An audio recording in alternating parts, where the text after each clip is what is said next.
भाजपचे प्रदेशाध्यक्ष रवींद्र चव्हाणांनी मोठं विधान केलेलं आहे। मुंबई महापालिकेच्या निवडणुका महायुती म्हणूनच लढणार, पण मुख्यमंत्री देवेंद्र फडणवीस उदार आहेत, त्यामुळे महापौर पद इतरांना देऊ शकतील असं रवींद्र चव्हाण यांनी म्हटलंय।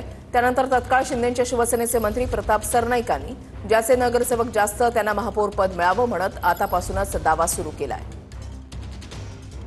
खरं तर महायुती ही आम्ही वारंवार सांगतोय की संपूर्ण महाराष्ट्रामधल्या आता येणाऱ्या काळामधल्या ह्या निवडणुका या कार्यकर्त्यांच्या निवडणुका आहेत आणि ह्या निवडणुका महायुती म्हणूनच लढवल्या जातील।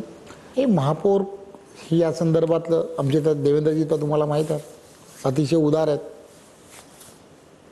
ते काय त्यावेळेला निर्णय देऊ शकतील कोणासाठी देवेंद्रजींनी जे ठरवलं तर आम्ही देऊ। आम्ही आगामी निवडणुका ह्या महायुतीमध्येच लढणार आहे असं ठरवल्यामुळे ज्या पक्षाची सत्ता महापालिकेमध्ये पूर्वीपासून होती किंवा ज्या पक्षाचे जास्त नगरसेवक पूर्वीपासून महापालिकेमध्ये निवडून आलेत त्या पक्षाचा महापौर आणि 2 क्रमांकाचा पक्षाचा उपमहापौर किंवा 3 पक्षाचा क्रमांकाचा जो पक्ष असेल त्याचा स्थायी समिती अशा प्रकारेच ते वाटप केले जातं। परंतु शेवटी आम्ही किती काही बोललो तरी अंतिम निर्णय हे राज्याचे प्रमुख म्हणून तिघे घेणार आहेत। ते तिघे जे निर्णय घेतील ते आम्हाला बंधनकारक आहेत।